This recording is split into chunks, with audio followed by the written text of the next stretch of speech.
just to explain a remix, like obviously you have the original version, and then another producer or the same producer, like remixes the track, as in like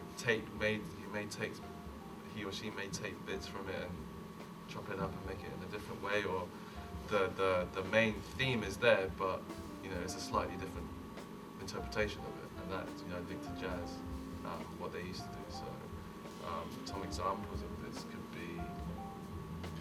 There's loads of examples. Also, the remix today, these days, I reckon, it's basically they'll take the vocal and completely rework the tune, even so it doesn't mash it up, just completely twist it. So it's not even.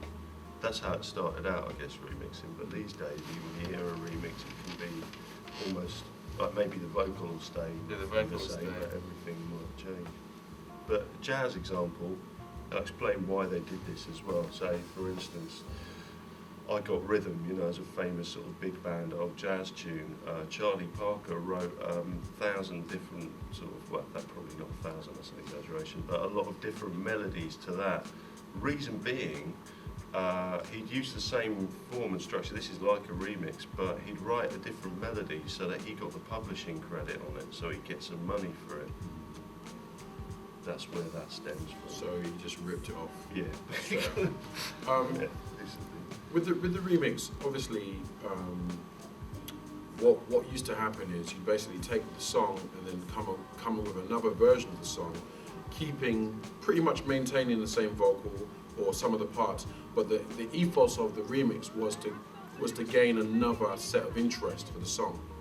Yeah. Whereas with the interpretations, the interpretations would probably pay homage to the song and then do their own version for their own basis. So most reinterpretations were not commercially done. Were not done for commercial gain. They were done out of respect for the song, out of appreciation for the music, and actually out of a need to actually try and do something different with it. Whereas in most remixes in hip-hop music are pretty much business, are pretty much for the audience to still pay attention to a song, or to gain another audience, or strategically it's marketing.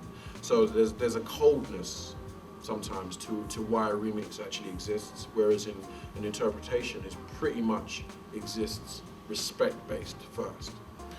What we did with what we didn't want to do on this one, because it became apparent to me throughout the project that it would always be, yeah, that's what they did then, and that's what we do now. Well, I'd still play jazz now and think hopefully we'll be playing in jazz music for another, 50 years. But so we didn't actually take a jazz standard and remix it. We took a hip hop standard, Jay Dilla, Fall in Love, and reworked it in a jazz version.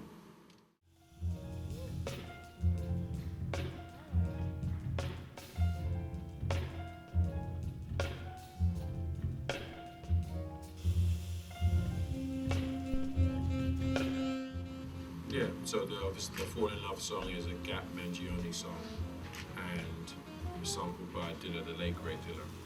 And Eric and Finn really chose that song to actually, because it was a song that is quite universal as far as, even if you don't know it, the way it sounds, the structure, the feel of the song is very warm and is very inviting.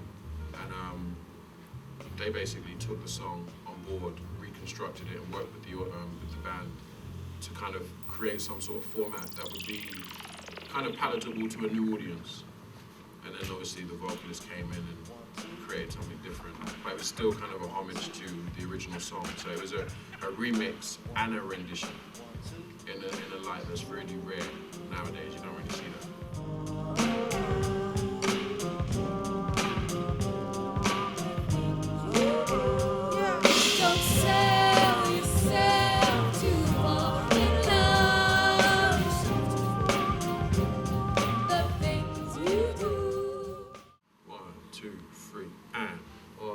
The Fall in Love track actually got one of the best responses from the performance, and in terms of feedback, I was really surprised. But going back to what Ty was saying, it's meant the whole reasoning for reinterpretation and remixing is to reach different audiences. So, like, we managed to do, you know, with the actual Fall in Love track, there's a jazz part at the beginning, and then there's the remix part, and then another jazz part. So it kind of reached all areas.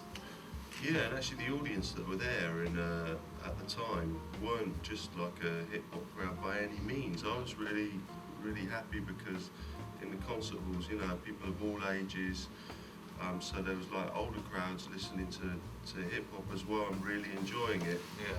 Which is, you know, both ways it worked. What grabs me with that song is basically it's all of the themes of the project come into play with that song, because basically that Gap Mangione song is not a famous song, so it's not a worldwide classic, it's not standard, but because of hip hop pinpointing that as a great piece of music and then replaying it and using it and reintroducing it to the public, and then us reinterpreting it again and playing it to the actual audience, it really made it clear that it's just a beautiful piece of music.